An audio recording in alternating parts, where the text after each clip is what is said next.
Assalamualaikum warahmatullahi wabarakatuh.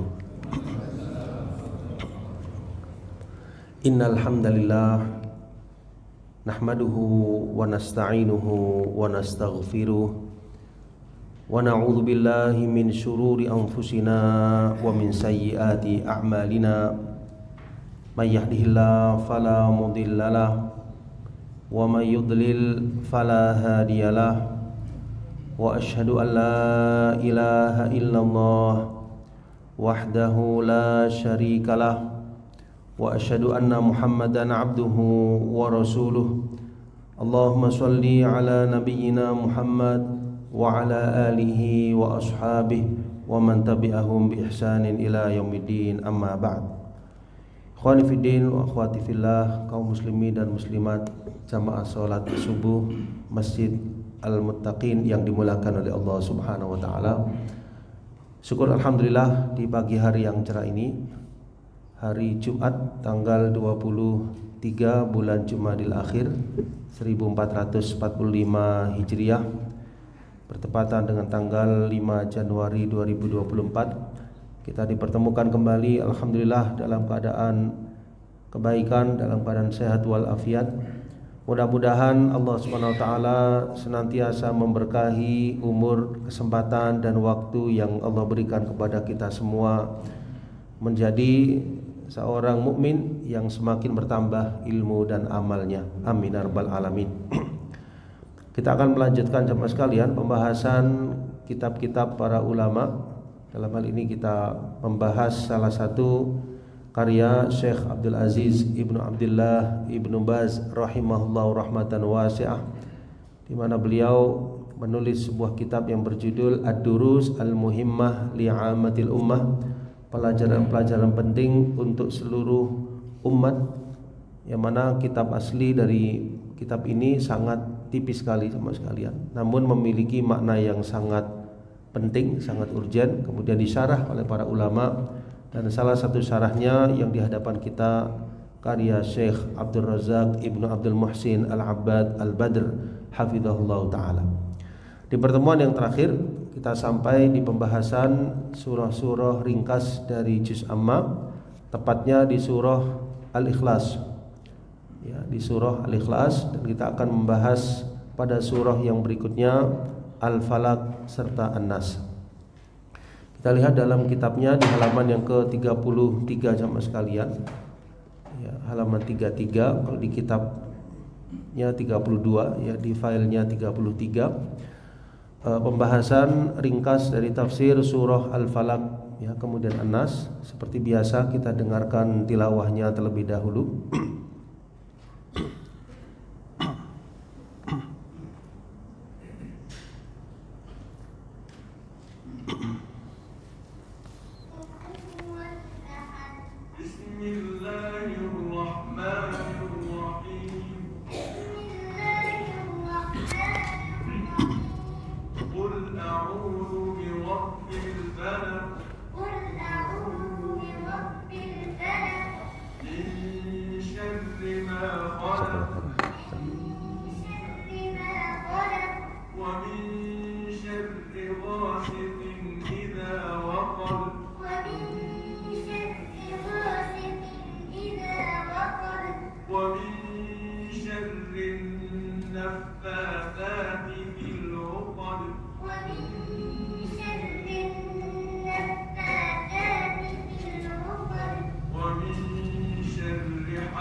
Baik.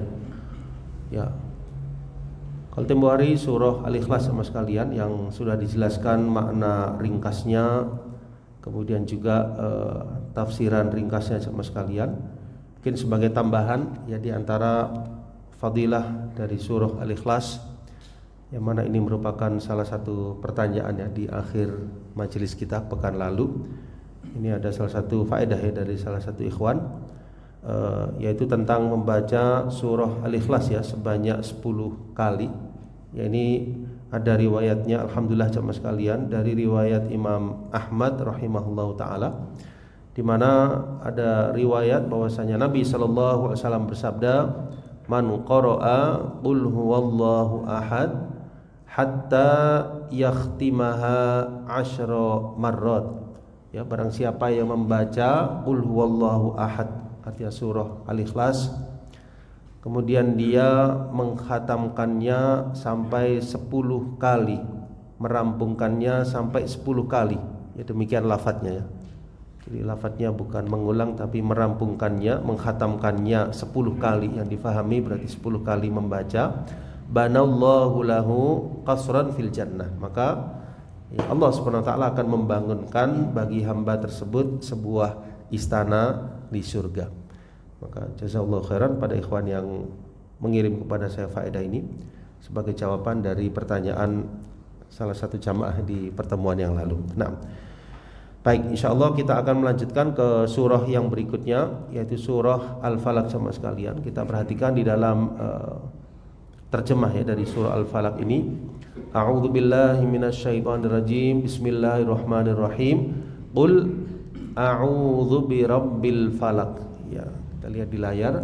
Qul, ini kata perintah, fi'il amar, artinya adalah katakanlah. Ya, qul, katakanlah. A'udzu, aku atau hamba berlindung. A'udzu, hamba berlindung bi rabbi. Ya, bi itu artinya dengan, kalau di sini maksudnya kepada ya, kepada rabbi yaitu Tuhan atau Rabb. Ya, kata Rabb, lafaz Rabb mengandung 3 makna ya. Di antaranya Al-Khaliq, Allah yang Maha menciptakan. Al-Mudabbir, Allah yang Maha memberikan, mengatur segala urusan. Kemudian Allah Subhanahu wa taala Ar-Razik, yang Maha memberikan, mengaruniakan rizki. Al-Falaq, ya, Rabbnya Al-Falaq. Nah, Al-Falaq di sini para ahli tafsir menjelaskan sama sekalian, ada yang mengatakan subuh, ya, menguasai waktu subuh. Ada yang mengatakan Rabb yang membelah biji-bijian, ya, dari tumbuh-tumbuhan. Kita perhatikan syarah dari Syekh Abdul Razak ya hafizahullah taala. Qul a'udzu birabbil falaq, ya al-falaq adalah as-subh. Ya, kita berada di waktu subuh. Jadi Tuhan Rabb yang menguasai waktu subuh.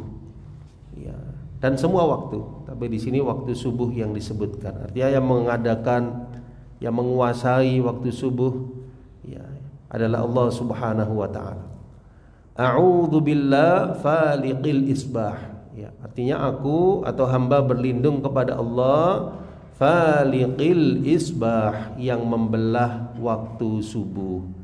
Ya, membelah maksudnya di sini adalah mempergantikan ya, dari waktu malam mau ke pagi itu waktu subuh. Ya, nanti dari waktu subuh ke waktu pagi, waktu siang, siang ke sore, kemudian ke malam. Nah, yang membelah, yang mengadakan itu semua Allah Subhanahu wa taala. Ya, jadi bukan manusia, bukan makhluk, dan tidak pula terjadi dengan sendirinya. Ya. Itu kan kadang-kadang kalau di ilmu pengetahuan alam ya, kalau yang menulis atau yang membuat itu yang ya, itu kan kadang-kadang dengan sendirinya ya. Yang betul adalah Allah Subhanahu wa taala yang mengadakan, yang memperjalankan ya, baik waktu maupun keadaan. Ya, jadi baik terjadinya ya apapun yang terjadi di alam ini jemaah sekalian, itu semua adalah dengan kehendak Sang Khaliq Allah Subhanahu wa taala. Jadi faliqil isbah, yang membelah waktu subuh. Ya, datangnya Allah yang menghendaki, terjadinya Allah yang mengadakan. Waqila, dan ada yang mengatakan bahwasanya Rabbil Falaq itu adalah faliqun nawa, yang membelah biji-bijian. Ya, kita manusia tinggal menanam ya, menanam kemudian tumbuhan. Nah, siapa yang membelah itu semua Bapak sekalian? Allah Subhanahu wa taala. Ya, bisa dipelajari lebih lanjut dalam ilmu apa? Biologi ya. Dalam ilmu biologi itu Masya Allah, masih ingat kita pelajaran di sekolah dulu ya, bagaimana tumbuh-tumbuhan yang mengambil makanannya, kemudian mengeluarkan di pagi hari oksigen ya, di siang hari karbon dioksida dan seterusnya. Nah, tumbuhnya tumbuh-tumbuhan itu Allah Subhanahu wa taala. Tapi Allah menugaskan malaikat Mikail, betul ya, malaikat Mikail ya, untuk menumbuhkan tumbuhan dan menurunkan hujan. Tapi dengan perintah Allah Subhanahu wa taala. Insyaallah demikian.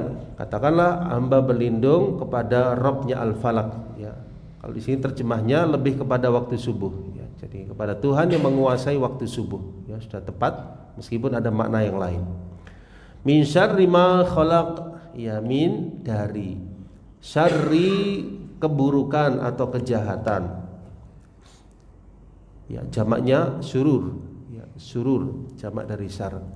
Ma apa-apa khalaqo yang dia ciptakan, yang Allah ciptakan ya, karena di penghujung ayat maka disukun ya, ma khalaq ya.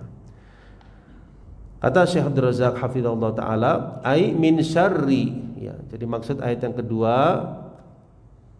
hamba berlindung kepada Rabbnya Al-Falaq, Tuhan yang menguasai waktu subuh, dari keburukan atau kejahatan apapun yang dia ciptakan, apapun min kulli makhluqin fihi syarr, dari segala makhluk yang di situ ada keburukan, ada kejahatan yang bisa menimpa kita. Wa hadza 'amun fit ta'awudz min kullil makhluqat allati qamat fiha asyurur. Ya, ini sifatnya umum, perlindungan dari segala macam makhluk yang mana bisa ada kejahatan atau keburukan padanya. Ini yang pertama ya, 1 dari 4 hal yang kita berlindung kepada Allah daripadanya di surah Al-Falaq ini. Berlindung dari apapun keburukan, dari apa yang Allah ciptakan ya, dari kejahatan apapun yang diciptakan oleh Allah Subhanahu wa taala ya, dari gangguan syaitan, dari gangguan jin, dari binatang buas misalnya, dari apapun yang di situ ada dimungkinkan kejahatan, kita berlindung hanya kepada Allah Subhanahu wa taala. Kemudian yang kedua, wa min syarri ghasiqin idza waqab. Ya, artinya perlindungan yang kita berlindung kepada Allah yang kedua, wa min syarri ghasiqin, dan dari syarr ya, sama artinya dengan ayat yang kedua, dari keburukan, ghasiqin malam, idza waqaba, idza waqab apabila telah gelap gulita. Ya. Maksudnya ghasiqin idza waqab ay al-lail wa ma yakunu fihi min hawam. Ya, kita berlindung kepada Allah dari keburukan, kejahatan ketika terjadi waktu malam. Ya, jadi waktu malam bisa dilakukan kebaikan padanya, bisa ibadah, bisa kita melakukan hal yang manfaat. Tapi di waktu malam juga seringkali kejahatan itu terjadi gitu. Maka kita berlindung kepada Allah dari apapun keburukan yang terjadi di waktu malam. Di antaranya min hawam ya, hawam itu binatang-binatang buas. Ya, misalnya kalau kita tinggal di daerah yang di situ dekat ya dengan hutan misalnya, atau kita berkunjung ke tempat yang di situ ya terdapat ya sesuatu yang kita khawatirkan, berlindung kepada Allah. Wa min syarri ghasiqin idza waqab. Ya, ada binatang buas.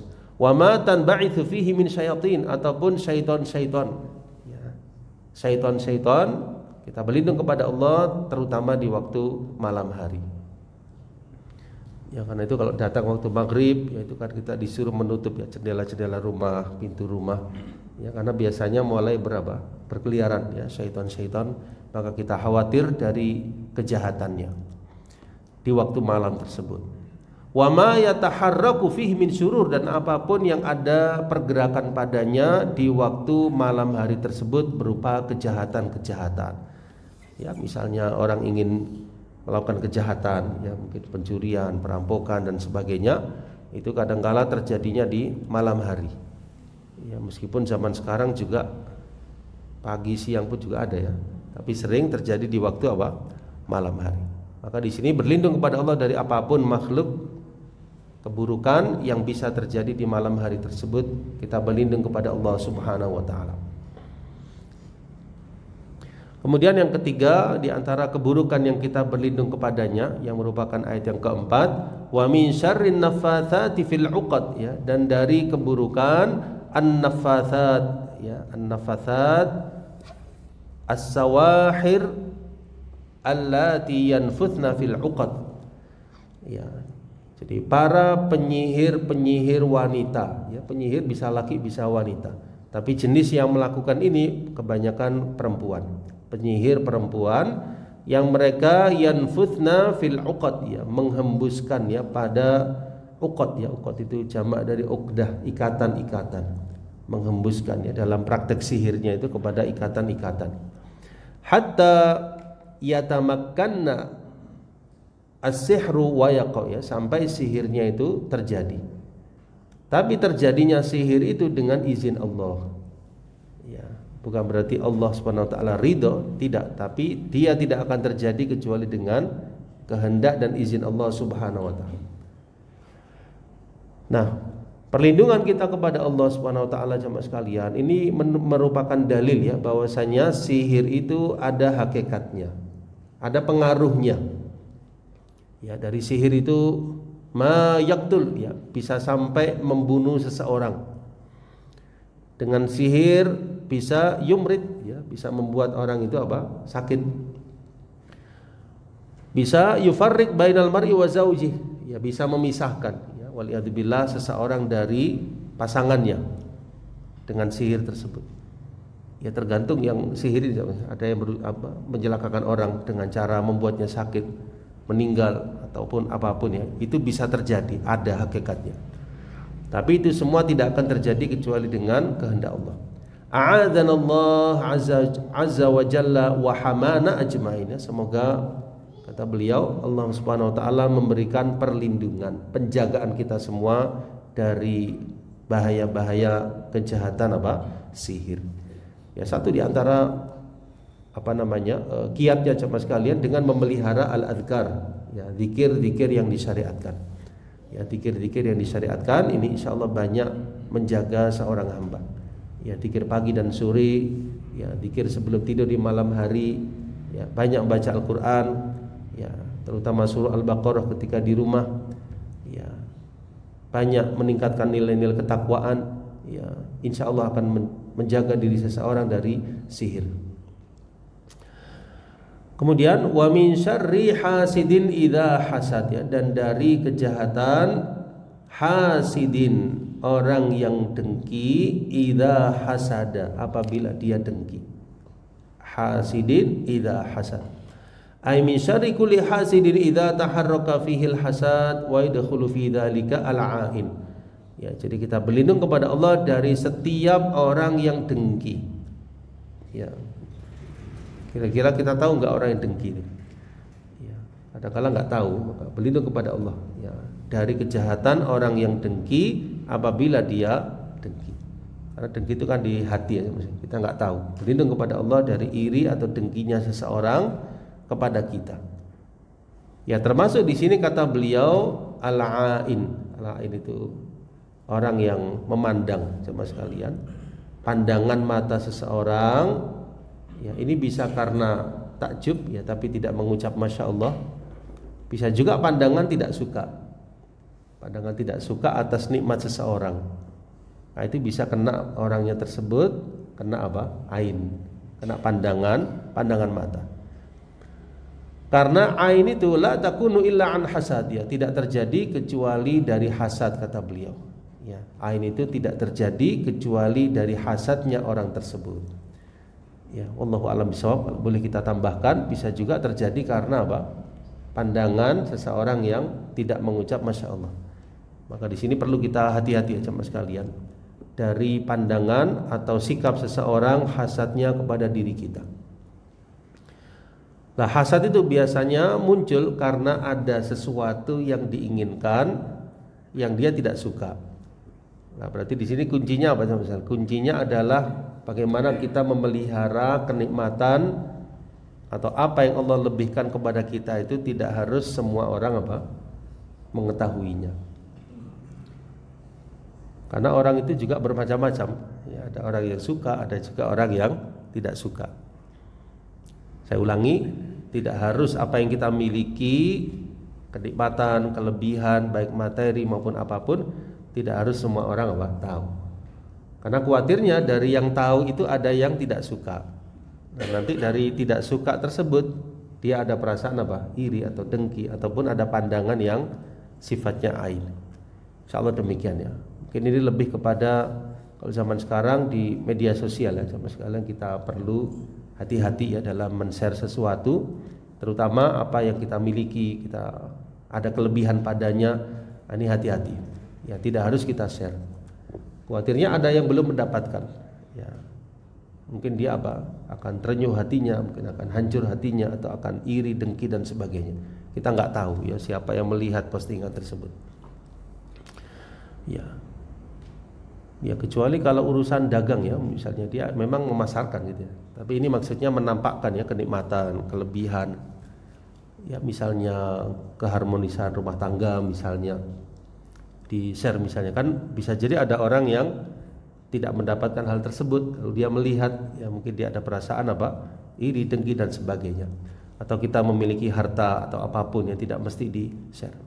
Nah, ala kulli hal menjaga nikmat ya ini hati-hati jamaah sekalian, karena tidak semua orang beruntung mendapatkan nikmat yang sama. Nah, insyaallah demikian tafsir ringkas dari surah Al-Falaq. Ya, kesimpulannya surah ini mengajarkan kita berlindung kepada Allah dari 4 kejahatan makhluk secara umum, kejahatan ketika terjadi malam hari, kejahatan wanita-wanita penyihir, keempat kejahatan orang yang dengki ketika dia dengki. Baik, kita lanjutkan ke surah yang berikutnya, yaitu surah An-Nas ya.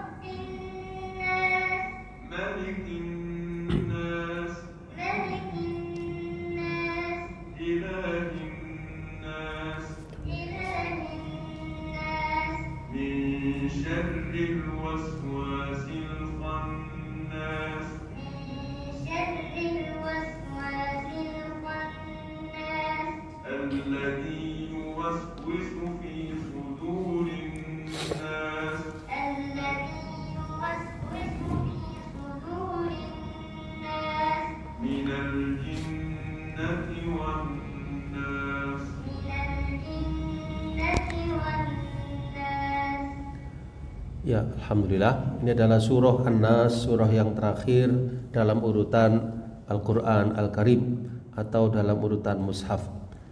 Ya, bukan terakhir turunnya, tapi terakhir dalam urutan Al-Qur'an. Surah An-Nas ya, nama surah An-Nas ini diambil dari ayat yang pertama, yaitu An-Nas artinya manusia.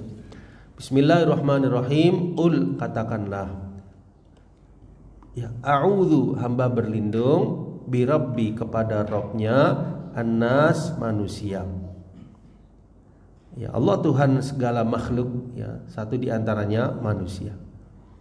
Ya, jadi secara nggak langsung ayat ini menjelaskan kepada kita secara tersirat bahwasanya manusia memiliki Tuhan yang hendaknya dia sembah, Allah Subhanahu wa ta'ala. Manusia tidak sendiri, ada yang memiliki, ada yang menguasainya, ada yang memeliharanya. Ya, kita lihat tafsirannya. Dijelaskan oleh Syekh Abdul Razak hafizahullah taala, hadhihi ta'awudz billahi subhanahu wa ta'ala bi dzikri rububiyyatihi wa uluhiyatihi wa mulkihi. Ya, jadi dalam surah An-Nas ini, terutama di 3 ayat yang pertama, itu adalah perlindungan kita kepada Allah.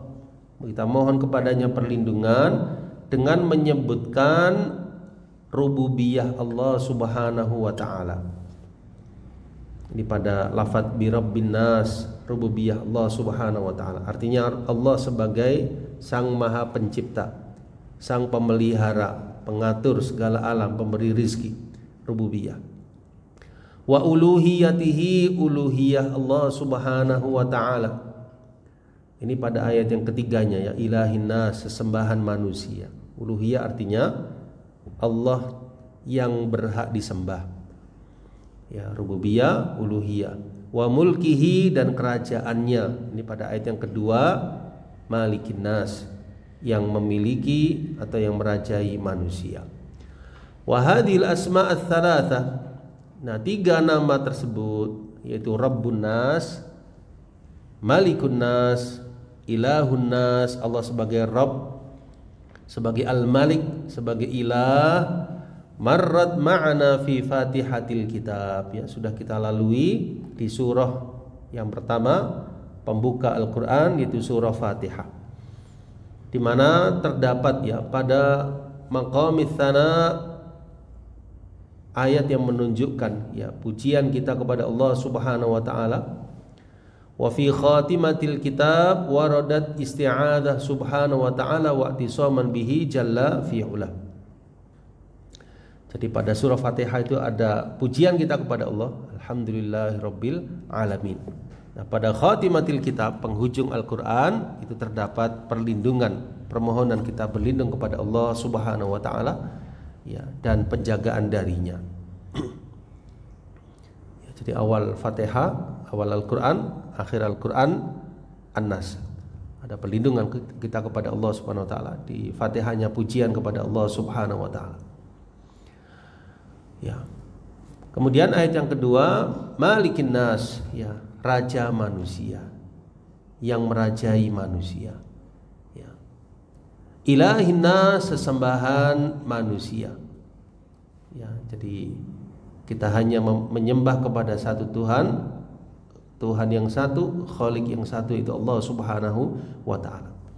Nah, kita berlindung dari apa jamaah sekalian? Min syarril waswas al-khannas, dari kejahatan al-waswas, kejahatan bisikan syaitan, al-khannas yang biasa bersembunyi.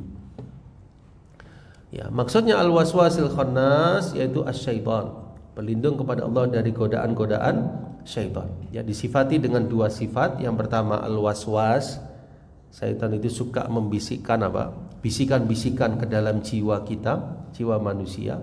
Sifat yang kedua khannas, berarti syaitan itu khannas. Khannas itu suka bersembunyi ketika kita berzikir kepada Allah Subhanahu wa taala.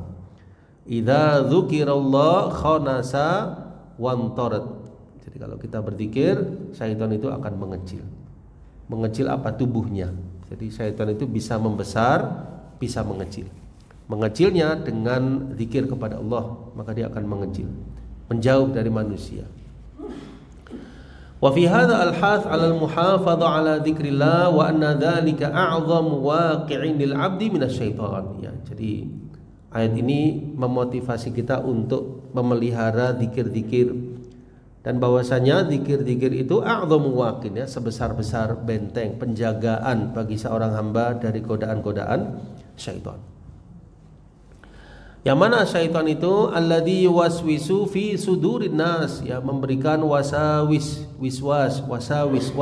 ya, bisikan-bisikan, surur, kejahatan, keburukan pada jiwa-jiwa manusia. Di antaranya apa jamaah sekalian?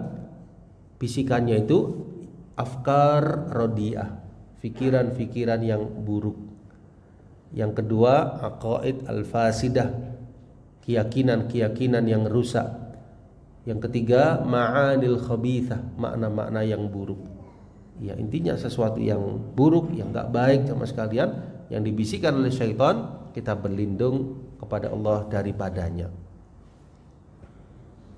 Ya, jadi jangan diperturutkan, ya, jangan diperturutkan, ya. Sampai ada riwayat yang menjelaskan kalau syaitan itu melemparkan sebuah pertanyaan demikian, sampai pada akhirnya syaitan melemparkan sebuah pertanyaan yang, ya, paling puncaknya, coba sekalian kita mohon kepada Allah perlindungan. Ya, amantu billah wa rusulih, aku berlindung kepada Allah dan Rasulnya.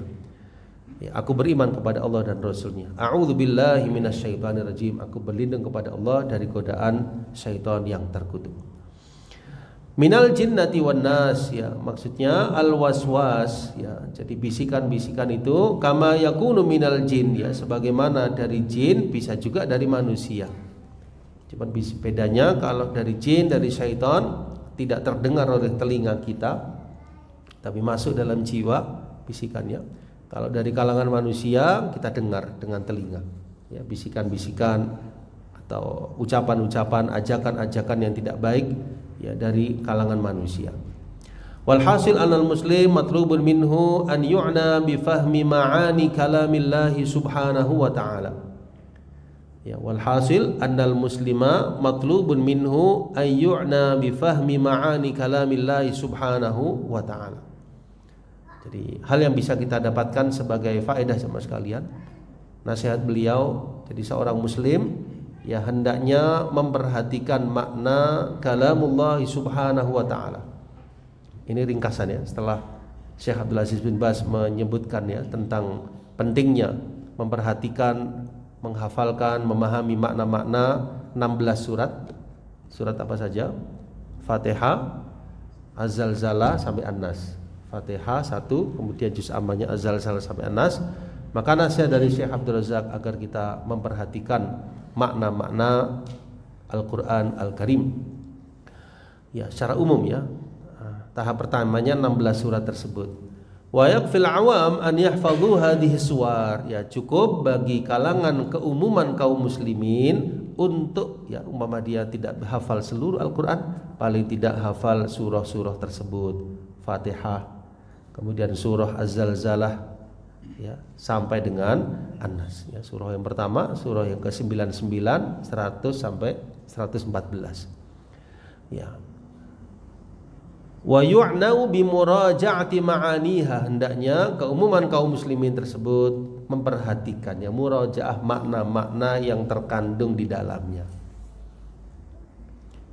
Ya mungkin salah satu caranya sama sekalian ya tilawah-tilawah tadi sering kita baca, kita perdengarkan ya di rumah-rumah kita tilawah-tilawah tersebut, terutama pada surah-surah yang dimaksud dari Fatihah sama juz amma, hatta takun tilawatuhum laha fi kulli marrah an fahmin wa tadabbur, sehingga tilawah kita terhadap surah-surah tadi di setiap kalinya dengan pemahaman, dengan tadabbur, wa aqlin lil khitab ya, jadi dengan perenungan, pemahaman, tadabbur ini sangat banyak manfaatnya.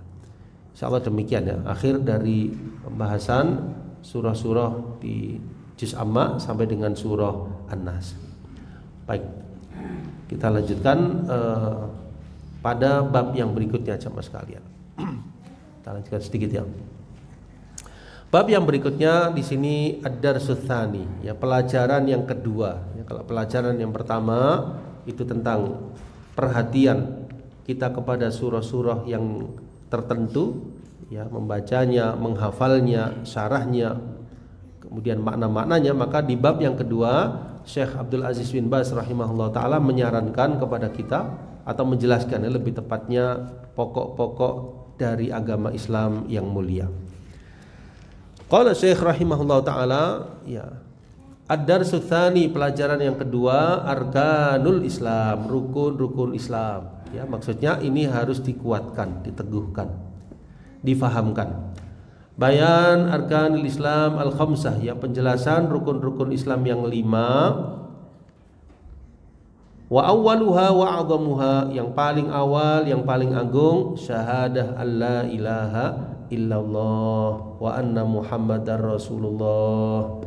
Nah, dua kalimat syahadat ini bisyarhi ma'aniha, dijelaskan, disyarah makna-maknanya, bahwasanya la ilaha illallah maknanya demikian, syahadat muhammadar rasulullah maknanya demikian. Ditambah bayan syuruti la ilaha illallah, penjelasan syarat-syarat dari la ilaha illallah dan makna-maknanya. Kemudian penjelasan bahwasanya la ilaha illallah, yaitu ada dua hal. La ilaha menafikan segala yang diibadahi selain Allah, illallah menetapkan ibadah hanya untuk Allah semata. La syarikalah, tidak ada sekutu baginya. Ya, yang di warna merah itu adalah tulisannya atau dari Syekh Abdul Aziz bin Baz.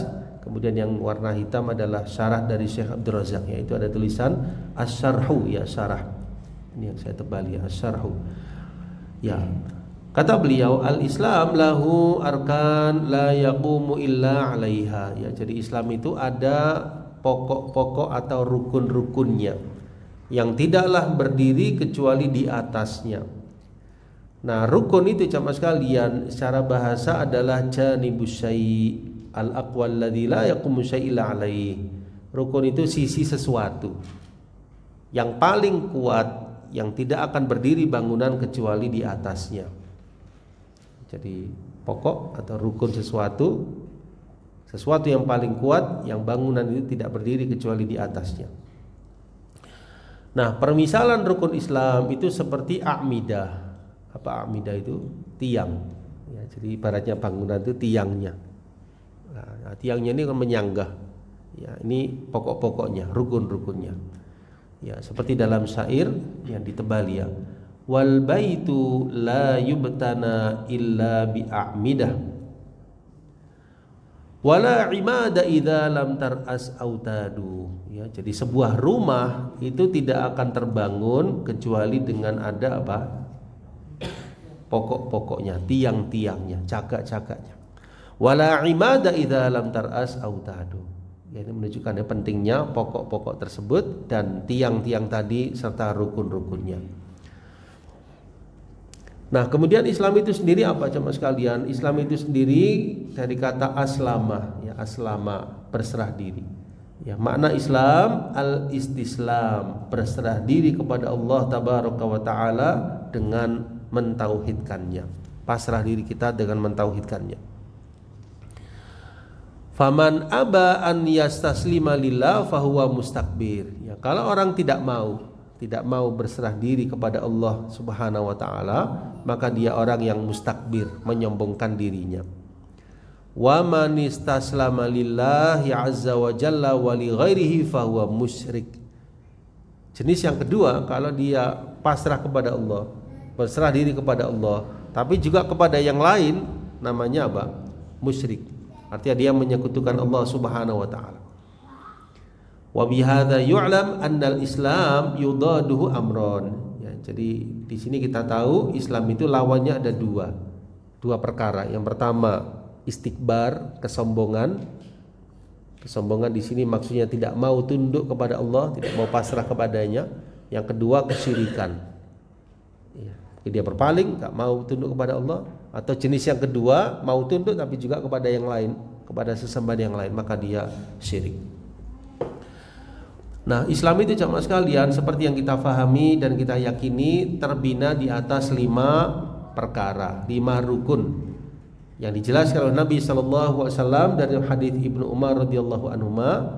Ini juga masuk ya di Arba'in An-Nawawiyah, di hadis-hadis bagian awal jemaah sekalian. Ya, bahwasanya beliau bersabda, innal islama buniya ala khamsin. Ya, sesungguhnya Islam itu terbina di atas 5. Ya, maksudnya 5 pokok, 5 perkara. Yang pertama syahadah alla ilaha illallah, persaksian. Ya, apa persaksian itu? Persaksian itu ya ucapan juga hati, mempersaksikan. La ilaha illallah, tidak ada sesembahan yang hak kecuali Allah Subhanahu wa taala. Yang kedua wa iqamis shalah, mendirikan salat. Yang ketiga wa itaiz zakah, menunaikan zakat, berpuasa di bulan Ramadan dan menunaikan ibadah haji. Inilah 5 rukun Islam yang dijelaskan dan tiang-tiangnya yang tidak berdiri Islam kecuali di atasnya. Nah, dari 5 rukun itu yang paling besar, paling agung 2 kalimat syahadat. La ilaha illallah Muhammadur Rasulullah, asyhadu an la ilaha illallah wa asyhadu anna Muhammadar Rasulullah. Ini saya jadi ingat salah seorang sahabiyah ya, yang beliau sering mengucapkan 2 kalimat syahadat tersebut kepada anaknya, supaya anaknya sering sering mendengar. Masih kecil ya, tapi sudah di drill ya kalimat-kalimat tauhid, termasuk 2 kalimat syahadat. Ya, nanti seiring waktu difahamkan maknanya. Ya, dia sering mendengar, itu akan meresap dalam hatinya dan akan dia cinta kepada kalimat tersebut.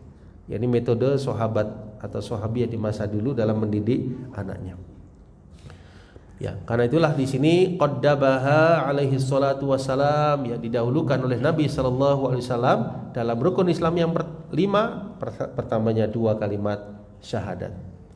Fasyahadatan, 2 kalimat syahadat enggak terpisah. Jadi 1 rukun, 2 kalimat syahadat. Fasyahadatan lillahi bil wahdaniyah wa li nabiyhi sallallahu alaihi wasallam bir risalah huma a'zamu arkanil Islam. Ya, jadi 2 kalimat syahadat itu jamaah sekalian, syahadat yang pertama persaksian kita terhadap kemahatunggalan Allah Subhanahu wa taala, Dia adalah Tuhan yang satu. Syahadat Muhammad Rasulullah, persaksian kita bahwasanya beliau sebagai Rasul yang diutus, adalah sebesar-besar rukun Islam, sebesar-besar pondasinya, dan itu adalah asal agama Islam, asasnya yang terbina di atasnya. Ya. Kita cukupkan dulu ya sampai paragraf yang pertama dari kitab ini. Insyaallah kita lanjutkan di pertemuan mendatang di paragraf selanjutnya. Nah, mudah-mudahan dari apa yang telah dijelaskan oleh Syekh Abdul Razak hafizahullah taala dan Syekh Abdul Aziz bin Baz rahimahullah taala memberikan manfaat untuk diri saya dan para jamaah sekalian, yang tentunya manfaat ini juga kita tularkan ya, kita sampaikan kepada orang-orang di sekitar kita, terutama keluarga kita, anak-anak kita, agar mereka juga memiliki pemahaman yang sama, mendapatkan ilmu sebagaimana kita mendapatkan ilmu dari majelis-majelis ilmu. Insyaallah demikian yang bisa kami sampaikan. Barangkali ada yang kurang jelas atau ingin ditanyakan dari uraian tadi, dipersilahkan.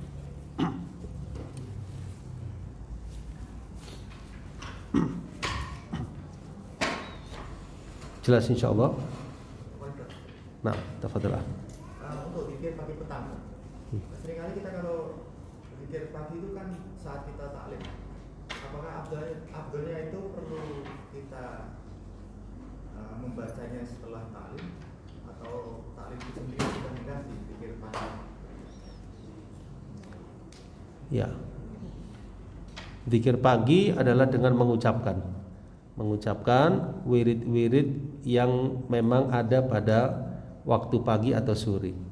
Ya, zikir pagi dan sore. Maka di sini diucapkan kalau zikir pagi ya di waktu pagi, zikir sore di waktu sore.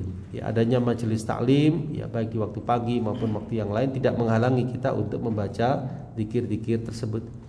Ya, karena taklim biasanya sampai apa? Sampai syuruk. Ya, setelah syuruk masih kita bisa membaca zikir-zikir pagi tersebut.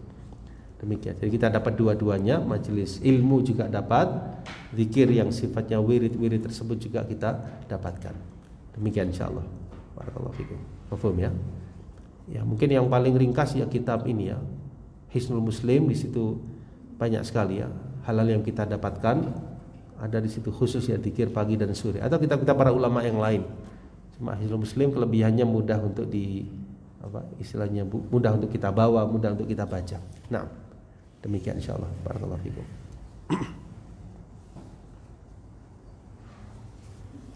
Baik, kita cukupkan ya pembahasan kita. Kurang lebihnya saya mohon maaf. Subhanakallahumma wa bihamdika asyhadu an la ilaha illa anta astaghfiruka wa atubu ilaik. Wa akhiru da'wana alhamdulillahirabbil alamin. Wassalamualaikum warahmatullahi wabarakatuh.